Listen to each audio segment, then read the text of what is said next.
Canal Pretos FC no YouTube para falar dos 3 times classificados para as semifinais da Copa do Brasil. Eu comentei Corinthians 4, Atlético Goianiense 1. Grande vitória do Corinthians, melhor jogo do Corinthians no comando do Vitor Pereira, na minha opinião. Uma escalação correta, com Fagner, com Gil, com Balbuena, com Fábio Santos, os veteranos, né? Aí do Queiroz, né, com um meio-campo mais equilibrado, com Fausto e também com Renato Augusto, o Adson, Roger Guedes e o Yuri Alberto. Eu teria até começado com o Juliano, pelo menos de segundo homem no meio, né? Sem o Fausto, ou sem o do Queiroz é titular. Mas a gente respeita, é claro, começaria com o Mosquito no lugar do Adson. Depois até ele fez essas mudanças, mas aí a coisa já estava definida, né? Renato Augusto jogou muita bola, Roger Guedes jogou bem, e Yuri Alberto, que você que está do outro lado aí, para de ser imediatista, né? O cara fez 8 jogos, não fez um gol, não serve, não joga nada. E foi lá, fez 3 gols no jogo decisivo, no jogo mais importante. Então o Corinthians mereceu o resultado, atropelou o time do Atlético Goianiense e poderia ter virado no primeiro tempo mais do que 1-0. Virou 1-0 só. E na segunda etapa, logo no início, já matou o jogo, fazendo 3-0 e sem deixar o Atlético Goianiense respirar. Então, parabéns ao Corinthians, com a força da sua torcida, classificado para mais uma semifinal de Copa do Brasil, e chega forte, evidentemente que chega forte já com o primeiro jogo na próxima semana. E vai enfrentar o Fluminense. Antes do Fluminense, o Atlético Goianiense, o Jorginho criou um fato novo contra o seu próprio time, quando ele disse na entrevista na terça-feira, atacando o Abel Ferreira, né, técnico do Palmeiras: quero ver ele ser campeão aqui no Atlético Goianiense. Olha só, ele foi contra o próprio trabalho dele, em minimizando o trabalho que ele está fazendo com esse elenco do Atlético Goianiense, que no clube é vitorioso. Tanto que está na semifinal também da Copa Sul-Americana. Então o Jorginho criou um fato contra o próprio time que ele dirige. E parece que deu certo, porque o Atlético não jogou nada e o Corinthians mereceu, atropelando o time do Atlético. O Fluminense empatou com o Fortaleza 2-2. O primeiro jogo tinha sido 1-0 para o Fluminense lá em Fortaleza e estava 2-0 para o Fortaleza ontem no primeiro tempo.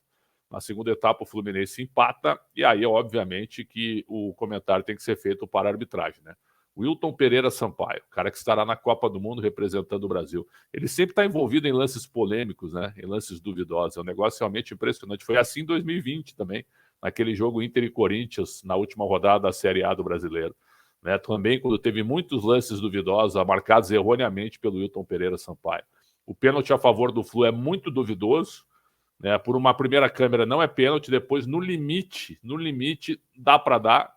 E o segundo gol, para mim, está impedido, né? O gol do Cano. Recentemente, o Inter teve um gol anulado contra o Flu, nada contra o Fluminense, separa o Fluminense aí, eu só estou citando os lances, né?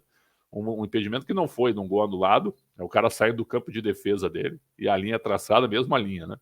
E agora o Cano está com meio corpo à frente, pelo menos é o que pareceu, da linha traçada, e o Cano estaria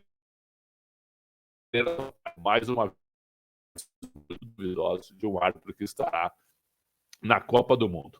Fernando Diniz, outra semifinal, o Fluminense vai pegar o Corinthians, 2 grandes jogos. Muita gente que não gosta do Diniz só estava atrás da porta esperando o Fluminense cair fora para dizer: tá vendo? Tá vendo como ele não ganha, como ele não consegue avançar nos trabalhos? Mas o Fluminense joga bem e fez um segundo tempo técnico ontem muito bom, pressionando e empurrando o time do Fortaleza para trás. Ao Fortaleza agora só sobrou o Campeonato Brasileiro, a tentativa de escapar da zona de rebaixamento depois de um ano histórico com o Libertadores e também com a Copa do Brasil.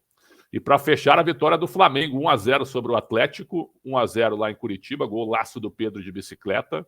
O Flamengo jogou melhor que o Atlético no Maracanã e jogou melhor em Curitiba também. Tanto que o melhor em campo ontem, me parece, foi o goleiro Bento, né? O Gabigol perdeu um gol na risca da pequena área.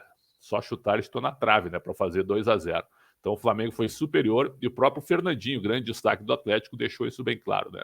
O Flamengo foi superior, resta ao Atlético agora batalhar pela tentativa de chegar na Libertadores da América. Então o Flamengo muito forte, venceu os 2 jogos e está na semifinal para esperar São Paulo ou América Mineiro. Eu acho que vai dar São Paulo, respeitando o América. O São Paulo venceu por 1-0 no Morumbi e agora tem o jogo de volta em Belo Horizonte. Eu acho que dará São Paulo. Aí teremos Corinthians e Fluminense, São Paulo e Flamengo. Nos meus palpites eu já tinha marcado isso aí e 3 passaram. Será que o São Paulo passa agora?